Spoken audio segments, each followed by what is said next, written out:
आज 65% विमानसेवा डॉमेस्टिकमध्ये इंडिगो देशाला आज देते आणि म्हणून एकतर अगोदरचं पायलटचं आणि क्रूचं असलेलं संख्याबळातली कमतरता आणि 2 तास कमी झाल्यामुळे त्याच्यामध्ये अधिक कमतरता मनुष्यबळाची निर्माण झाली आणि म्हणून मागच्या 1 नोव्हेंबरपासून जे 4 दिवसापूर्वी या मधल्या काळामध्ये हळूहळू हा सगळा ताण त्या व्यवस्थेवरती वाढला आणि पूर्ण यंत्रणा कोलॅप्स झाल्याचं आपण सगळ्यांनी पाहिलं। भारत सरकारचं सिव्हिल एव्हिएशन मिनिस्ट्री आमचं जे खातं आहे त्यांनी सिरियसली त्याची त्वरित गंभीर दखलही घेतली।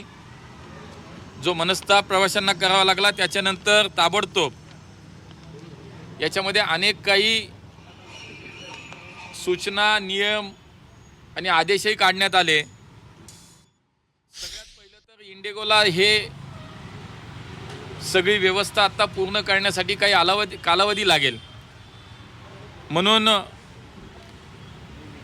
FDTLच्या या सगळ्या सिस्टीमला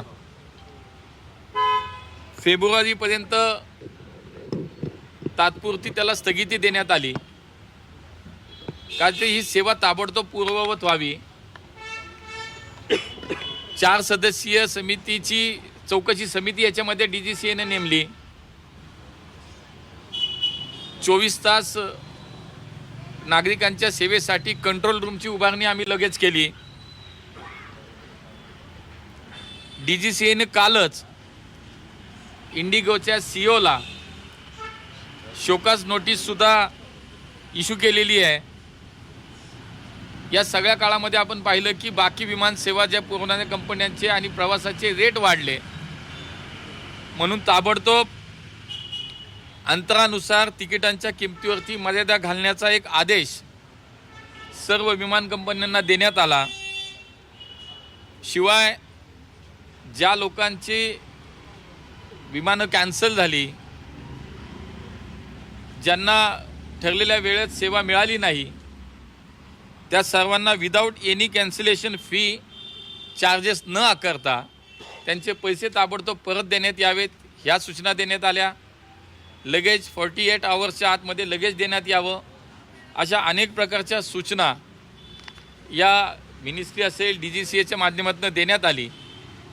आता 4 सदस्याची चौकशी समिती याच्यामध्ये नेमली आहे आणि त्यानंतर त्या समितीचा अहवाल झाल्यानंतर निश्चितपणे पुढची कारवाई केली जाईल।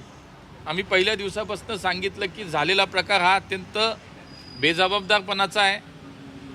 कुठलीही जबाबदारी न घेता देशातील या विमानसेवेला जो काही खोळंबा तयार झाला, जो काही अडचण तयार झाली, त्याची जबाबदारी निश्चित केली जाईल। चौकशी समितीमध्ये जो अहवाल आहे त्याप्रमाणे कारवाई केली जाईल।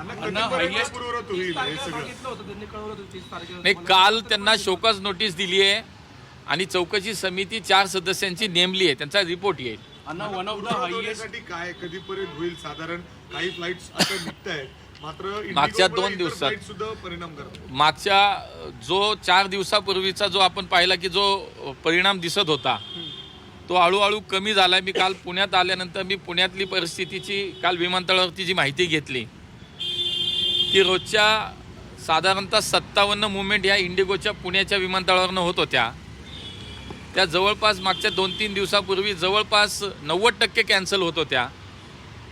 मी आजची माहिती जेव्हा घेतली की काल आल्यानंतर की उद्या काय, तर त्या माझ्या माहितीप्रमाणे 57 पैकी 37 का 38 आज सेवा म्हणजे रूट आज पुन्हा चालू होत आहेत। त्यामुळे ते हळूहळू पूर्ववत होतं आहे, पण याचा अर्थ असं होणार नाही की केलेल्या चुकीला कोणाला या ठिकाणी सोडलं जाईल। चौकशी पूर्ण होईल आणि ज्याच्या चुका आहेत त्याला मात्र निश्चितपणे त्याच्यावरती कारवाई होईल। Indigo one of the highest फ्लीटचं एअरलाईन कंपनी आहे। इतर काही कंपन्यांशी आपण याबाबत बोललो होतो का? कारण प्रवाशांची जी गैरसोय टाळण्यासाठी आपण नेमक्या काय उपाययोजना राबवतो? नाही, मला असं वाटतं की या मधल्या काळामध्ये तेच आपण केलं की जे जादा दर इतर कंपन्यांच्या माध्यमातून आकारले गेले होते त्यालासुद्धा आता कंट्रोल आणला गेला आहे, त्यालासुद्धा निश्चित प्रवास किती अंतराचा त्याप्रमाणे त्याचे दर मॅक्झिमम दर काय असावेत हे सुद्धा सांगितले गेलेले आहेत. त्यामुळे प्रवाशांची आर्थिक प्रकारची निश्चितपणे त्याच्यामध्ये त्यांचं नुकसान होणार नाही, त्यांना त्रास होणार नाही याची काळजी आम्ही घेतो आहे. आता जसं म्हणालं की जे आपण फ्लाईट ड्युटी टाईम जे लिमिटेशन आहे त्याला काही काळ अजून थोडी स्थगिती दिली. त्याच्या मागचं कारण हेच आहे की ही स्थिती ताबडतोब पूर्ववत व्हावी आणि म्हणून ती सुद्धा एक संधी आपण त्यांना दिली.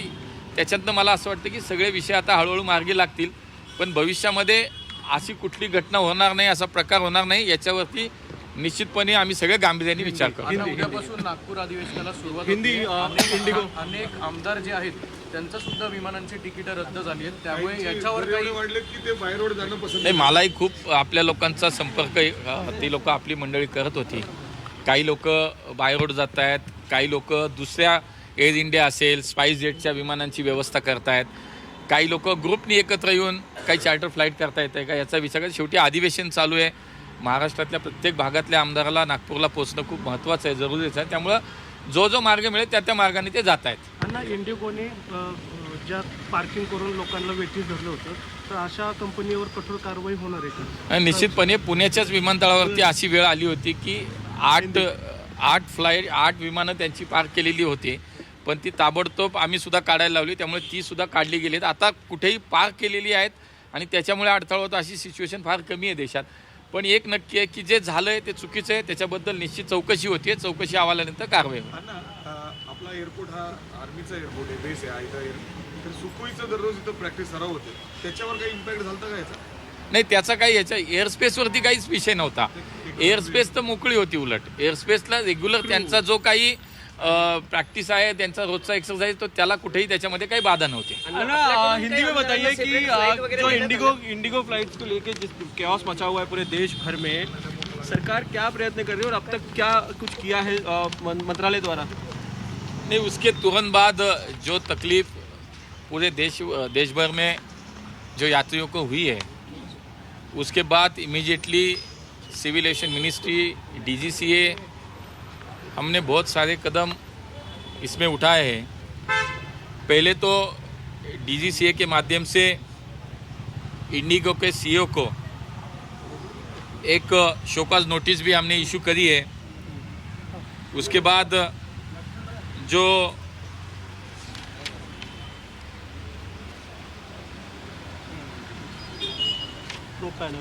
नहीं, उसके बाद वो जो क्राइसिस के समय जिसके FDTL के बारे में जो उसके बाद इंडिगो ने जो तुरंत उस पर काम करना चाहिए था, उन्होंने न करने की वजह से ये सब कियास हो गया है. तो उसको फरवरी तक हमने अभी उसको स्टे दिया है कि उसके ये तुरंत सेवाएं पहले जैसी हो, इसलिए हमने इंडिगोचा जो खंडोबा झालेला आहे त्या संदर्भात आता चौकशी समिती नेमलेली आहे आणि त्याचा अहवाल आल्यानंतर त्याच्यावर निश्चितच कारवाई केली जाईल असं आश्वासन मुरलीधर मोहोळ यांनी दिलेलं आहे.